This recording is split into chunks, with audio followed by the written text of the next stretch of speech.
But don't worry, there's more. We're actually only halfway done. I have another set of more advanced techniques to give you here for you to try at some time or another in your training year that will help you get even more advanced and make even more progress. And the first and foremost thing that most people are not doing, and is the first culprit I hear of when an athlete that should be getting advanced is actually experiencing stagnation, is that they are not stretching. Okay, if you're not doing anything for your flexibility and mobility, it's going to be hard for you to train throughout a full range of motion and get an optimal stretch and squeeze, and you're also going to be impeding your recovery. Okay, what you need to do is stretch within 24 hours of exercise. So when you are in a routine of working out constantly and hard, what is most optimal is stretching sometime after your exercise that same day, and that will aid in recovery. And if you're not stretching, you're not going to have full mobility, and you cannot expect your body to master these exercises, especially not with optimal form and technique. All right, so make sure you are stretching within 24 hours of exercise one way or another. Next is to try doing your reps very slowly with a 3 count up, holding for a 2 or maybe 3 count, going down for a 3 or 4 count, and then holding for a 2 or maybe 3 count. This is something you would want to do if you have noticed that you've fallen into a pattern of doing your reps mostly fast for a long time, which tends to be the case for a lot of people, is that, as I said, they tend to do their reps faster and faster and faster as time goes on. If you ever catch yourself in that pattern, try switching it up and dialing that weight back and doing them with that slow counting scheme, and that will give you a much more brutal workout. Next, after you have tried doing both fast and slow reps, try doing both at the same time by doing reps with an explosive positive and slow negative that lasts 3 to 4 seconds. All right, that is a next level technique that gives you the pros of both fast and slow reps for more hypertrophy and strength gains. The next technique to try for advancing is extreme drop sets, where you are running the rack and going through a large number of different weights and a large number of reps in the same set, and to also try giant sets, where you are doing 4 smaller sets in one for one big muscle group like your back or legs. Those are ways to really shock your muscles and stimulate more growth. The next thing to try is reverse pyramid training. This is one of my favorite styles of training, which, as you know from the class on sets, is where you do a number of sets starting with the heaviest load and going down in load and up in reps. So this gives you the ability to train the same exercise with a variety of rep ranges and loading schemes in one workout session. So I really love that, and I've seen real progress in mastering the skill set of weightlifting in myself from that. All right, so that's a really great thing that everyone should try. And then the next thing to do, if you're looking for a way to make your training technique much more difficult and advanced for certain exercises that you've really gotten used to, is to try doing fast, high rep partials with constant time under tension. Okay, cutting out the lockout and getting constant tension and doing the movement very fast for a very high number of reps, like 20 to 30,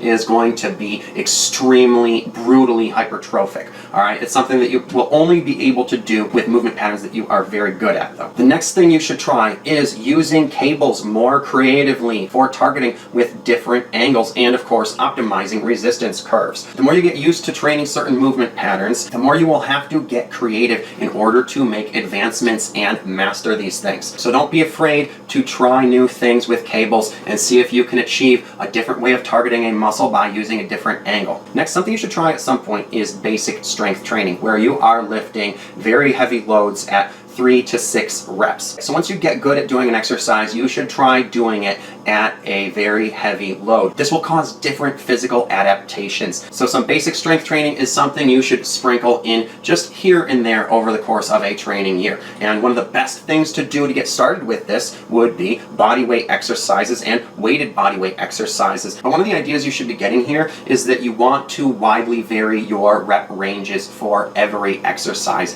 at different times. All right, there's only a few exceptions, but for all the rest, you need to vary your rep ranges from time to time. So sometimes you should be lifting with very low reps and heavy weights, and other times you should be lifting with very light weights and very high reps. Even if you're not interested in the furthest ends of the spectrum, if you are not interested in powerlifting or endurance training, the hypertrophy range is from 5 to 30. Okay, so that's a wide enough range for you to get a lot of variety, and the more variety you get in the rep ranges you do, the more hypertrophy you will see. Okay, but the key technique to that variety is that when you are lifting heavy heavier, you want to use lower volumes. And when you are lifting lighter with higher reps, you want to use higher volumes. All right, that's how you're going to get optimal hypertrophy. And if you would like to try heavy lifting but are worried that you might hurt yourself, one of the best strength training techniques that is good for anyone to start with would be using very heavy isometrics. So for instance, simply holding a very heavy barbell while standing and not moving with it, just trying to hold it for as long as you possibly can, will still make neurological adaptations in your system and start getting your body conditioned for heavy lifting and greater hypertrophy. Another thing you can do to start lifting heavier are forced negatives. This is where you're focused on simply lowering a very heavy weight. Okay, you get it up any way you can with the help of a spotter or by cheating or whatever you want to do, and then you just focus on